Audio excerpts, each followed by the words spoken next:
Assalamualaikum warahmatullahi wabarakatuh. Kami dari kelompok 1, perkenalkan, nama saya Muhammad Tarhan Ramadan. Dan saya Rizky Nofriansyah. Nama saya Abdul Salam Anwar. Nama saya Andi Saputra. Ingin memberikan pendapat kami. Oke, silakan untuk pertama saya berikan pada Rizky Nofriansyah. Assalamualaikum warahmatullahi wabarakatuh. Nah, untuk memastikan langkah-langkah yang bisa diambil oleh majikan yaitu 1. Mematuhi peraturan perundang-undangan.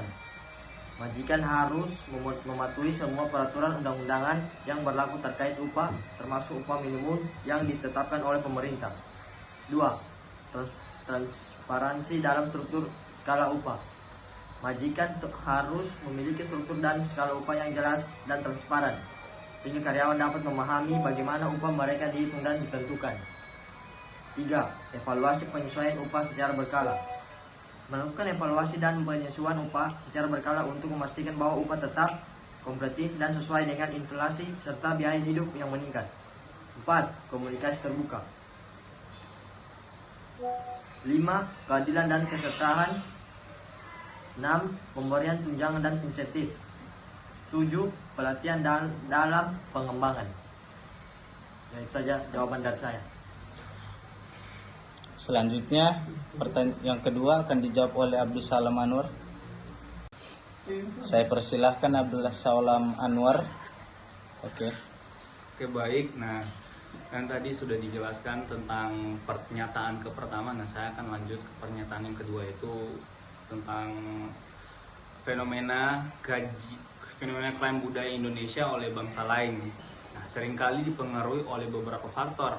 Nah, yang pertama itu kurangnya promosi dan dokumentasi budaya. Nah, banyak elemen budaya Indonesia yang belum didokumentasikan dengan baik atau dipromosikan secara luas, yaitu maknanya secara universal, guys. Nah, terus yang kedua itu adalah globalisasi.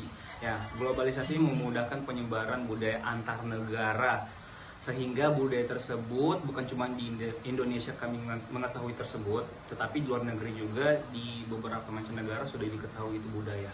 Nah, terus yang ketiga, kurangnya perlindungan hukum. Nah, regulasi mengenai hak kekayaan intelektual dan perlindungan budaya di Indonesia masih kurang kuat dan efektif. Nah, yang terakhir yaitu pengaruh ekonomi dan pariwisata.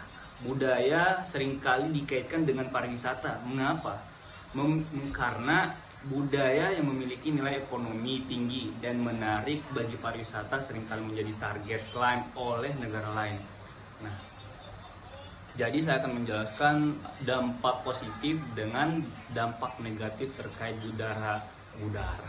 budaya yang diklaim oleh negara lain. Nah, dampak positifnya itu teman-teman, pertama peningkatan popularitas. Nah, terus yang kedua, ketika kita sudah mempertukarankan budaya tersebut, itu bisa menjadi dampak positif kita juga bagi Indonesia. Nah, terus yang ketiga, kesempatan kolaborasi. Nah, ada pun juga dampak negatifnya, yaitu hilangnya identitas budaya. Nah, yang kedua, konflik diplomatik. Nah, yang terakhir itu adalah pengabaian budaya lokal. Mungkin itu saja yang bisa saya sampaikan. selanjutnya saya persilahkan Andi Saputra. Baik, pertanyaan ketiga itu yaitu identifikasi 2 dampak positif dan 2 tantangan utama yang mungkin timbul dari penggunaan teknologi tersebut dalam konteks bela negara. Beberapa dampak positifnya yaitu pengembangan kesadaran nasional. Teknologi informasi dan media sosial memungkinkan generasi muda untuk mengakses informasi yang lebih luas dan berpartisipasi dalam diskusi dan kampanye yang berkaitan dengan bela negara. Yang kedua yaitu peningkatan literasi digital, yaitu penggunaan teknologi digital memungkinkan generasi muda untuk memproduksi konten positif dan menjadi bagian dari upaya pelestarian budaya dan bela negara. Kemudian tantangan utamanya yang pertama yaitu pengaruh hoaks. Teknologi informasi dan media sosial juga dapat mempengaruhi penyebaran hoaks yang dapat berimbas pada masalah sosial, kesehatan, dan ekonomi di suatu negara. Generasi muda harus bijak dalam memilih informasi dan menghentikan penyebaran berita bohong. Yang kedua yaitu pengaruh budaya luar. Penggunaan media sosial juga dapat mempengaruhi budaya luar yang dapat membenarkan budaya Indonesia. Pendidikan dan pengawasan media sosial diperlukan agar generasi muda menginternalisasi nilai nasional dan menggunakan teknologi dengan bijak.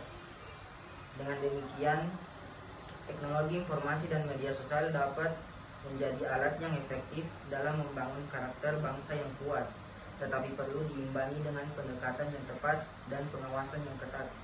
Demikian jawaban saya. Saya serahkan kepada Arham. Oke, itu dia tadi pendapat kami tentang langkah-langkah untuk memenuhi kewajiban dan hak, dampak positif dan negatif keberlangsungan budaya, pandangan kami tentang pendekatan teknologi untuk membangun karakter yang kuat. Jadi, sekian dari kami. Selebih dan sekurangnya mohon dimaafkan. Wassalamualaikum